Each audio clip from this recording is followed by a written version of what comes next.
जी, अस्सलाम वालेकुम।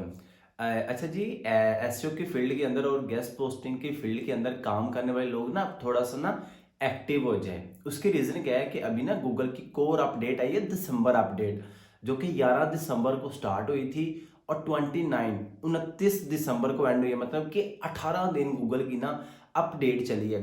अब आप ना सबसे पहले ना आप इस बात को समझिए कि गूगल इन चीज़ों को अपडेट करता क्यों है? क्योंकि आपको पता है एसईओ की फील्ड के अंदर गेस्ट पोस्टिंग के हवाले से बैकलिंक की या किसी भी फील्ड के अंदर आप बात कर लेना, तो बहुत सारे लोग ना स्पैम करना जो सा वो स्टार्ट कर देते हैं। स्पैम सिंपल इज दैट, अगर मैं बताऊं ना कि इलीगल काम करना स्टार्ट कर देते हैं जिनसे गूगल मना करता है या फिर वो गूगल के इंगेज्ड जाके किए जाते हैं।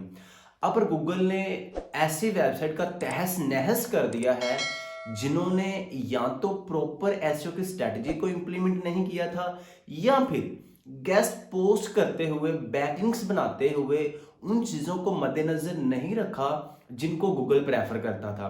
अब आपने जो शीट्स वीट्स बना रखी है ना एडमिन की, वो सारी आप ना दोबारा से अब अपडेट कर ले, क्योंकि बहुत सारी ऐसी वेबसाइट है जिसको गूगल ने रगड़ दिया है। मतलब कि उनको मतलब बिल्कुल डी रैंक कर दिया, बिल्कुल उनकी अथॉरिटी, उनकी ट्रैफिक वगैरह जो उनसे वो जीरो हो चुकी है।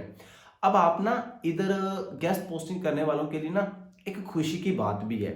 वो क्या है कि आपको पता है बहुत सारे लोग इस फील्ड के अंदर आते हैं ना, बल्कि कोई भी आता है तो उनका हमेशा से यही क्वेश्चन रहता है, क्या इस फील्ड के अंदर स्कोप है, क्या इस फील्ड के अंदर हमें काम मिल सकता है। तो ये स्क्रीनशॉट आपको नजर आ रहा है जो कि इस अपडेट के बाद का है कि ये जो अपडेट चली है ना 18 दिन की, इसके बाद भी गूगल ने बैकलिंक के हवाले से कहा है कि गूगल ने कहा है कि आज भी आपकी गेस्ट पोस्ट आपके बैकलिंक्स वर्थेबल है।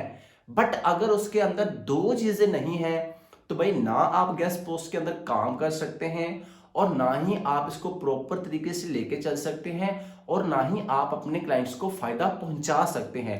अब बहुत प्यारी अपॉर्चुनिटी है कि आप क्लाइंट्स को ग्रैब कर सकते हैं इस जॉनसन फील्ड के अंदर। बट डिपेंड करता है कि आपने क्लाइंट्स को इसके हवाले से गाइड कैसे किया है। देखो अब ये जो स्क्रीनशॉट आपको नजर आ रहा है ना, इसके अंदर गूगल ने ना तीन बातें की हैं। पहली बात, क्वालिटी, कि आप जिससे भी बैकलिंक लें उसके अंदर क्वालिटी होनी चाहिए।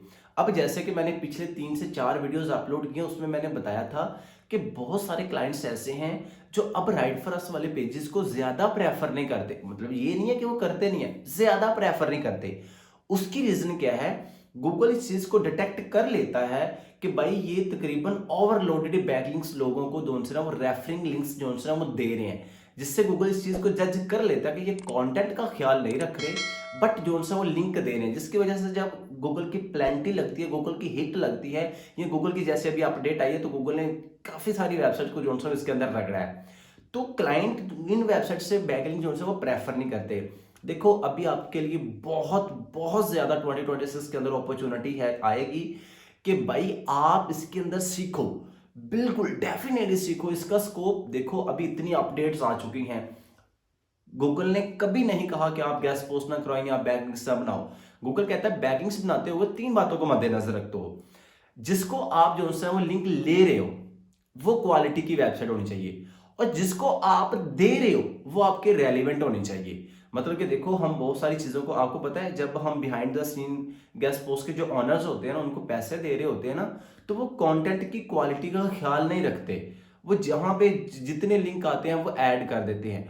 तीसरा चीज है कि जो कंटेंट आप उसको दे रहे हैं उसकी कंटेंट की एक तो होता है बैकलिंक की क्वालिटी, मतलब बैकलिंक की क्वालिटी मींस कि वेबसाइट अथॉरिटी वाली होनी चाहिए, उसकी खुद की रेपुटेशन गूगल के अंदर होनी चाहिए। और तीसरी चीज है कि गूगल जो कंटेंट आप लिख रहे हैं अपनी वेबसाइट के लिए या किसी की वेबसाइट के लिए वो क्वालिटी वाला होना चाहिए, क्योंकि गूगल हमेशा यूजर इंटेंट के अकॉर्डिंग चलता है और फिर उस कंटेंट को रैंक करता है। कभी भी गूगल वेबसाइट को रैंक नहीं करता पूरी को, हमेशा उसके कंटेंट को, उसके कीवर्ड को, उसके पेजेस को रैंक करता है। तो भाई इस अपडेट के बाद मेरे पॉइंट ऑफ व्यू से गेस्ट पोस्ट का बहुत ज्यादा काम है, क्योंकि बहुत सारे लोगों को हिट्स लगी हैं, प्लेंटीज लगी हैं, उनकी वेबसाइट जो है ना वो इसके अंदर रगड़ी गई हैं। तो अगर आप इसके ऊपर काम करें और आप एक अच्छी स्ट्रेटजी के साथ उनके साथ जाएं, अच्छी स्ट्रैटेजी, अच्छी प्लानिंग के साथ 2026 के अकॉर्डिंग उनको गाइड करें कि देखो भाई इतनी अपडेट्स आ चुकी हैं, गूगल ने तब भी कहा है कि बैकलिंक्स ज़रूरी हैं। तो इसका मतलब है आप बैकलिंक्स बनाए बगैर गूगल के ऊपर ऑर्गेनिक जो है वो ट्रैफिक नहीं ले सकते, या उस पॉइंट ऑफ व्यू से जो है वो आप नहीं जा सकते। भाई देखो शीट्स बनाना हम सिखा देंगे, इस तरह क्लाइंट्स निकालो, इस तरह कर लो, इस तरह कर लो, आसान काम है, बहुत आसान आपको बताया भी जाता है, बहुत आसान लगता भी है, बट भाई इतना आसान नहीं है जितना हलवे जैसा करके आप लोगों को बताया जा रहा है। भाई कामयाब होने के लिए टाइम भी चाहिए और आपको इन पॉइंट्स को मद्देनजर रखना होगा। भाई देखो आपके किए हुए काम से अगर किसी क्लाइंट का फायदा नहीं हो रहा, या आप उसको गाइड करते हुए उसको अपना फायदा नजर नहीं आ रहा, तो भाई आप जीरो हो, आप नील हो, आप इस फील्ड के अंदर काम नहीं कर सकते।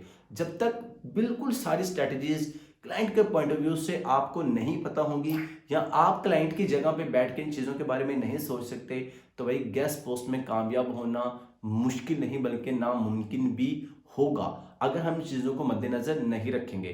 तो भाई डेफिनेटली अब बेस्ट अपॉर्चुनिटी है कि अब यूं कह लें स्टार्ट से शुरू कर दें कि आपको कुछ नहीं आता, स्टार्ट से आपने सीखना है, बट क्वालिटी का नॉलेज इकट्ठा करें, तो स्ट्रेटजीज के साथ चीज़ों को लेके चले, तो डेफिनेटली आप क्लाइंट